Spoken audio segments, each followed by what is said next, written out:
আসসালামু আলাইকুম ওরহমতুল্লাহি তাআলা ওয়া বারাকাতুহু। প্রিয় দর্শক, দেশ ও প্রবাস থেকে অনেকেই আমাদের কাছে জানতে চাচ্ছেন আরাফার দিবসের রোজা আমরা কবে রাখব।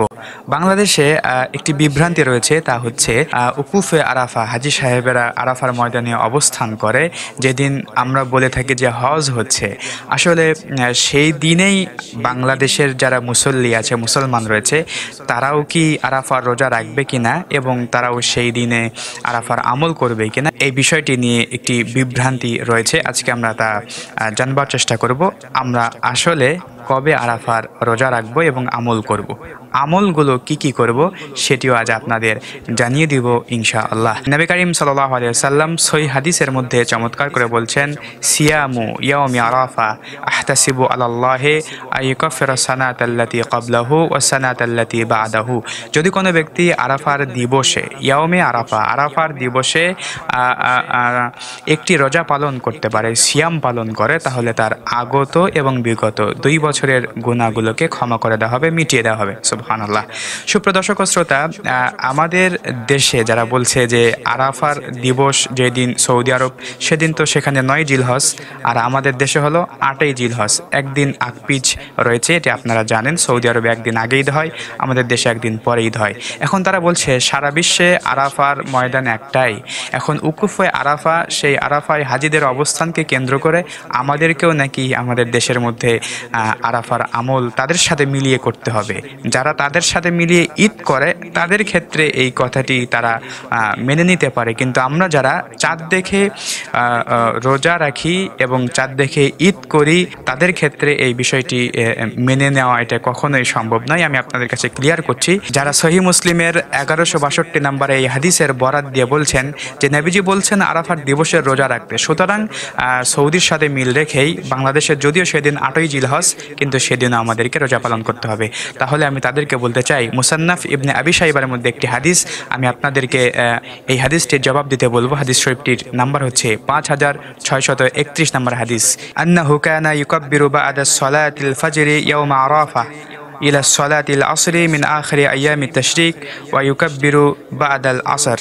সম্মানিত দর্শক ও শ্রোতা, হযরত আলী রাদিয়াল্লাহু তাআলা তিনি কি করতেন? আরাফার দিন ফজরের পর থেকে তাকবীরে তাশরিক বলা শুরু করতেন, আল্লাহু আকবার, আল্লাহু আকবার, লা ইলাহা ইল্লাল্লাহু, আল্লাহু আকবার, আল্লাহু আকবার, ওয়ালিল্লাহিল হামদ।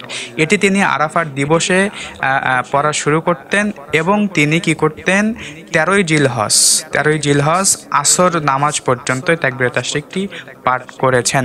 সম্মানিত দর্শক ও শ্রোতা, আরাফার দিবস থেকে যদি তাকবীরে তাশরিক পাঠ করা হয়, তাহলে আমাদের দেশে যারা বলছে যে আরাফার দিবস সৌদি আরবের সাথে মিল রেখেই আমাদের রোজা রাখতে হবে, আমল করতে হবে, তারা কি আরাফার দিবস বাংলাদেশে যারা অবস্থান করে তারা কি 8ই জিলহজ থেকেই তাকবীরে তাশরিক পাঠ করে? তারা কিন্তু তা করে না। তারা আরাফার আমল করে একদিন, আরাফার রোজা রাখে একদিন, আর তাকবীরে তাশরিক পরে তারা 9 জিলহজ থেকে।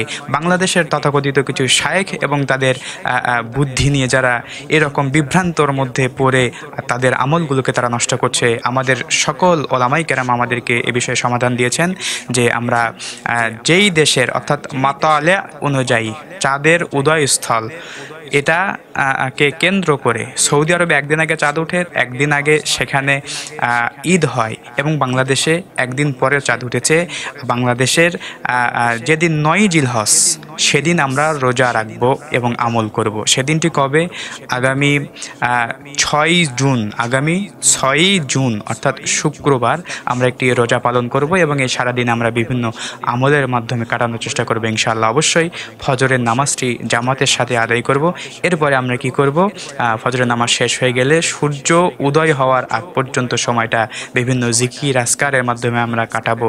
জিকির আজকার করবার পরে সূর্য উদয় হওয়ার পরে আমরা সলাতুল ইশরাকের নামাজ আদায় করে নিব। সম্মানিত দর্শক ও শ্রোতা, সলাতুল ইশরাকের নামাজ আদায় করলে কি লাভ হয়, নবী করিম সাল্লাল্লাহু আলাইহি ওয়াসাল্লাম সেটি কিন্তু চমৎকার করে জানিয়ে দিয়েছেন। হাদিস শরীফটি পাবেন জামিআত তিরমিজির 586 নম্বর হাদিস, এখানে চমৎকার করে বলা হয়েছে, মান সাল্লা গাদাতা ফি জামাআতি থুম্মা কাআদা ইয়াযকুরুল্লাহা হাত্তা তাতলাউশ শামসু সুম্মা সাল্লা রাকাতাইনে, যে ব্যক্তি ফজরের নামাজ জামাতের সাথে আদায় করে সূর্যোদয়ের আগ পর্যন্ত বসে জিকির আজকার করলো, এরপরে 2 রাকাত নামাজ আদায় করে মসজিদ থেকে বের হলো, তাহলে আল্লাহ তাআলা তার আমল নামায় পূর্ণ একটি কবুল হজ এবং একটি উমরার সওয়াব দান করেন। সুবহানাল্লাহি ওয়া বিহামদিহি, সুবহানাল্লাহিল আযীম। এরপরে আপনারা চাইলে সলাতুল চাশতের নামাজ আপনারা আদায় করবেন, এরপরে জোহরের নামাজ জামাতের সাথে, আসরের নামাজ জামাতের সাথে, সারাদিন জিকির ফিকির তাহমিদ তাহলিল এবং বিভিন্ন তাসবির মাধ্যমে আপনারা দিনটি কাটানোর চেষ্টা করবেন ইনশাআল্লাহ।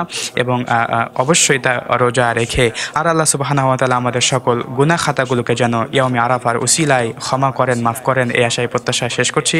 ভালো থাকুন, সুস্থ থাকুন এই কামনায়। আসসালামু আলাইকুম ওয়া রাহমাতুল্লাহি তাআলা ওয়া বারাকাতুহু।